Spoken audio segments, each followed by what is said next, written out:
Perkenalkan, nama saya Desi Kristiani Silaen dengan NIM 720-314-3012.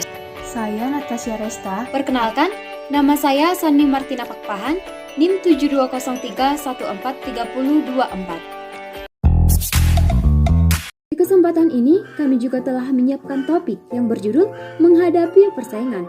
Adapun kajian materi yang telah kami siapkan untuk kami bahas ulang kembali, di mana yang pertama, pengertian dari persaingan, yang kedua, kekuatan kompetitif, yang ketiga, mengidentifikasi pesaing, yang keempat, menganalisis pesaing, yang kelima, undang-undang yang mengatur persaingan usaha tidak sehat atau undang-undang anti monopoli, yang keenam, strategi kompetitif bagi pemimpin pasar, yang ketujuh, strategi kompetitif lain, yang kedelapan, strategi orientasi bersaing, yang kesembilan, diferensiasi citra, yang kesepuluh, indikator strategi keunggulan bersaing atau strategi orientasi bersaing, dan yang terakhir, keunggulan bersaing melalui orientasi pasar dan inovasi produk.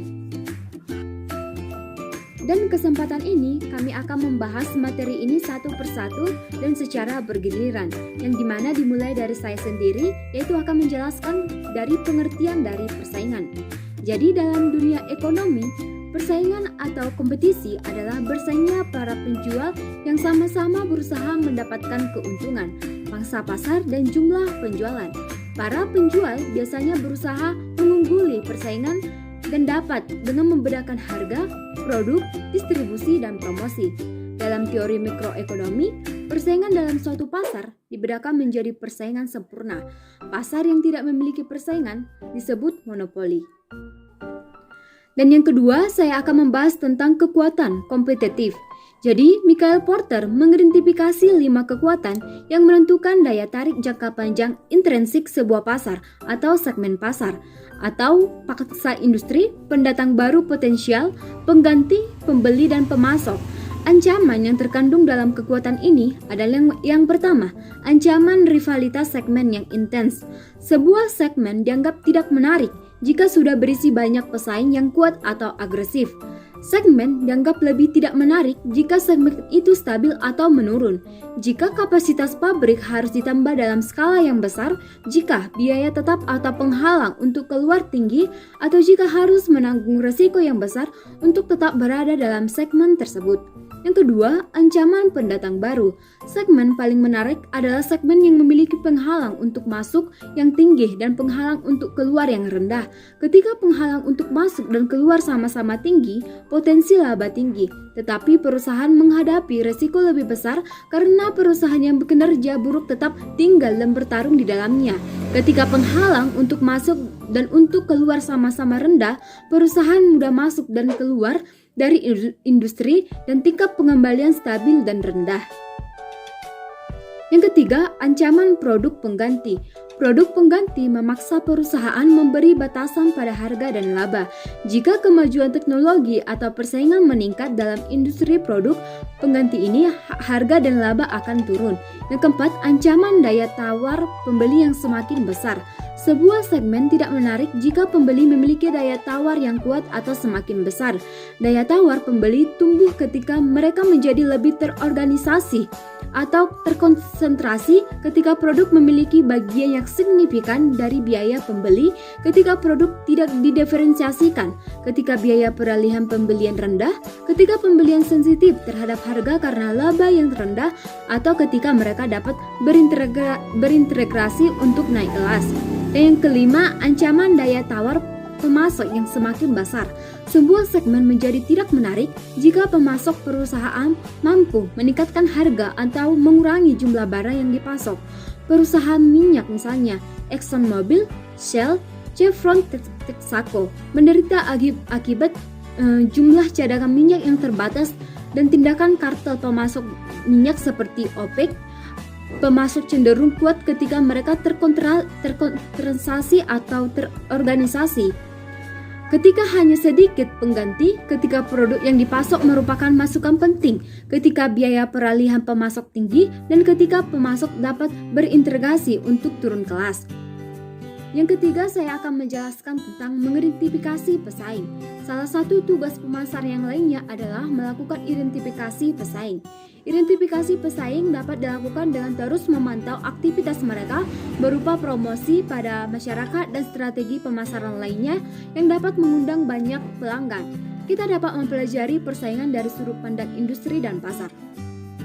Industri adalah suatu kelompok perusahaan yang menawarkan produk atau kelas produk yang merupakan pengganti Arab satu sama lain.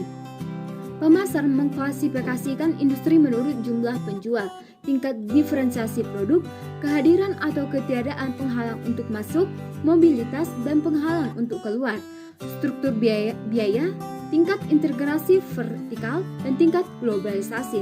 Dengan menggunakan pendekatan pasar, kita mendefinisikan persaingan sebagai perusahaan yang memenuhi kebutuhan pelanggan yang sama. Materi yang selanjutnya akan dijelaskan oleh kedua rekan saya. Saya, Natasha Resta, akan melanjutkan materi yang selanjutnya, yaitu menganalisis pesaing. Setelah perusahaan mengidentifikasi pesaing utamanya, perusahaan harus menentukan yang pertama yaitu strategi. Misalkan, sebuah perusahaan ingin memasuki industri peralatan rumah tangga. Apa kelompok strateginya? Yang kedua yaitu tujuan. Apa yang dicari masing-masing pesaing di pasar? Apa yang menggerakkan masing-masing perilaku pesaing? Yang ketiga yaitu kekuatan dan kelemahan. Perusahaan harus mengumpulkan informasi tentang semua kekuatan dan kelemahan tiap-tiap pesaing. Ada 3 variabel yang harus diperhatikan ketika kita menganalisis pesaing. Yang pertama yaitu pangsa pasar atau share of market, yang kedua yaitu pangsa pikiran atau share of mind, yang ketiga yaitu pangsa hati atau share of heart. Berikut undang-undang yang mengatur persaingan usaha tidak sehat atau undang-undang anti monopoli. Yang pertama yaitu Undang-Undang Nomor 5 Tahun 1999 tentang larangan praktek monopoli dan persaingan usaha tidak sehat. Yang kedua Undang-Undang Nomor 20 Tahun 2008 tentang usaha mikro, kecil, dan menengah.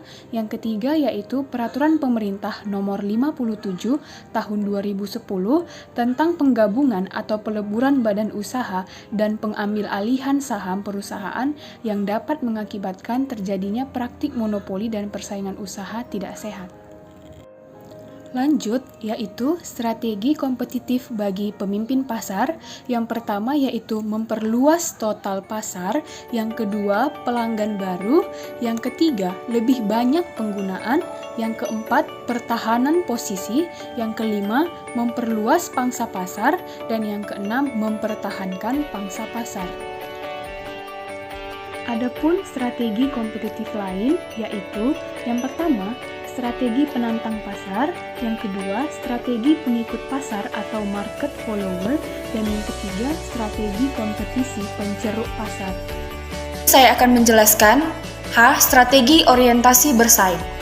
Strategi orientasi bersaing sering juga disebut sebagai keunggulan. Bersaing menurut Porter 1986 adalah suatu kemampuan sebuah perusahaan untuk meraih keuntungan ekonomis di atas laba yang mampu diraih oleh pesaing di pasar dalam industri yang sama. Perusahaan yang memiliki keunggulan kompetitif senantiasa memiliki kemampuan dalam memahami perubahan struktur pasar dan memiliki strategi pemasaran yang efektif.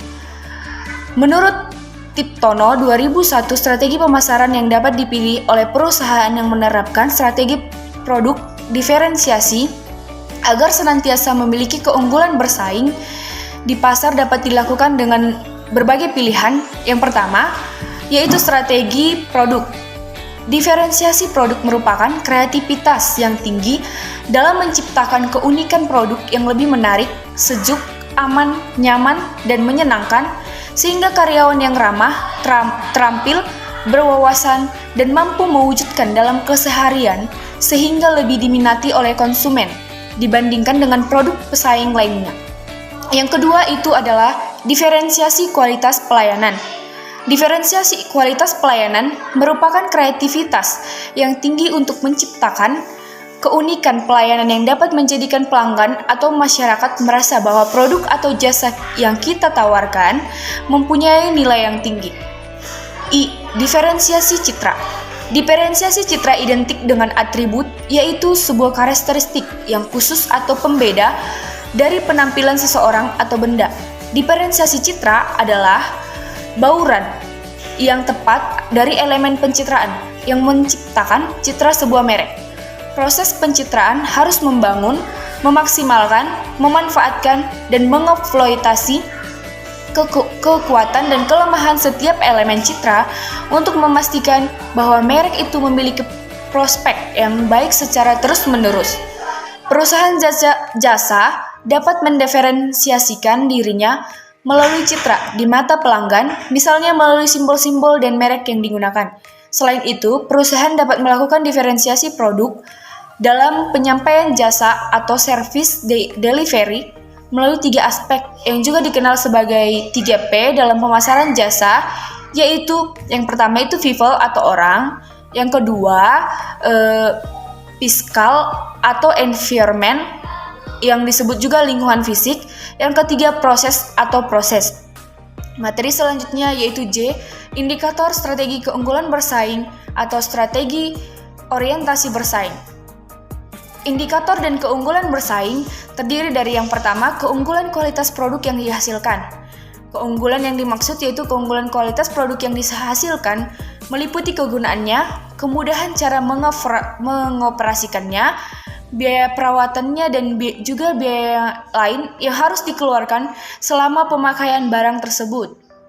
Yang kedua itu harga jual, di mana harga jual produk ini harus meliputi harga faktur, biaya pengepakaan, biaya pengiriman, biaya penempatan, dan biaya lain yang harus dikeluarkan sebagai dengan produk tersebut siap digunakan atau dikonsumsi. Yang ketiga itu biaya produksi, di mana biaya produksi ini meliputi biaya yang dikeluarkan untuk mengolah produk, memperoleh bahan baku, biaya tenaga kerja, dan biaya yang lain yang dikeluarkan sehingga produk tersebut siap untuk dijual atau dimasukkan ke dalam gudang. Yang keempat yaitu kemampuan aset. Kemampuan aset merupakan aset atau kekayaan yang dimiliki oleh perusahaan yang dapat digunakan untuk mendukung keunggulan bersaing. Yang selanjutnya yaitu kemampuan skill atau disebut juga dengan kapasitas. Kemampuan skill ini merupakan keahlian yang harus dimiliki oleh pengelola maupun karyawannya. Perusahaan yang memiliki kemampuan atau skill yang tinggi itu sangat dimungkinkan dapat menciptakan keunggulan bersaing. Kemampuan kapasitas merupakan ukuran usaha yang dapat dilihat itu berdasarkan kemampuan berproduksi. Usaha yang mempunyai kemampuan produksi yang tinggi akan dapat menghasilkan efisiensi yang tinggi. Jika efisiensi tinggi, itu merupakan modal utama keunggulan untuk bersaing. Materi selanjutnya yaitu K, keunggulan bersaing melalui orientasi pasar dan inovasi produk. Yang pertama itu adalah pengaruh orientasi pasar terhadap inovasi produk. Menurut Kohli dan Jaworski pada tahun 1993 yang menyatakan bahwa orientasi pasar sangat berhubungan dengan penciptaan suatu yang baru dan berbeda dan dalam merespon sebuah kondisi pasar.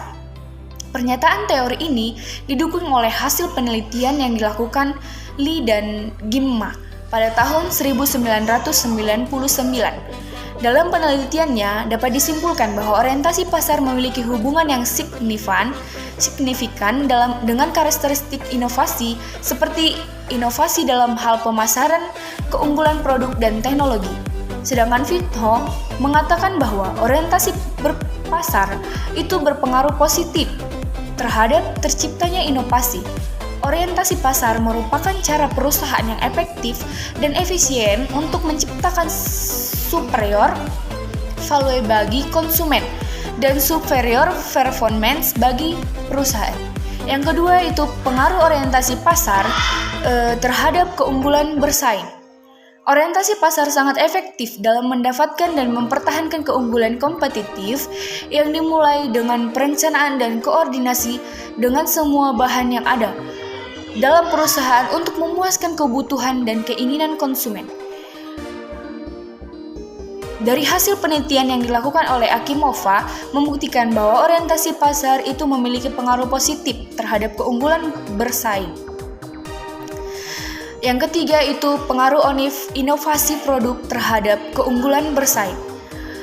Hasil penelitian ini sejalan dengan penelitian yang dilakukan oleh Droge et al. Pada tahun 1194 menjelaskan bahwa inovasi merupakan sebuah sumber utama dari keunggulan bersaing perusahaan.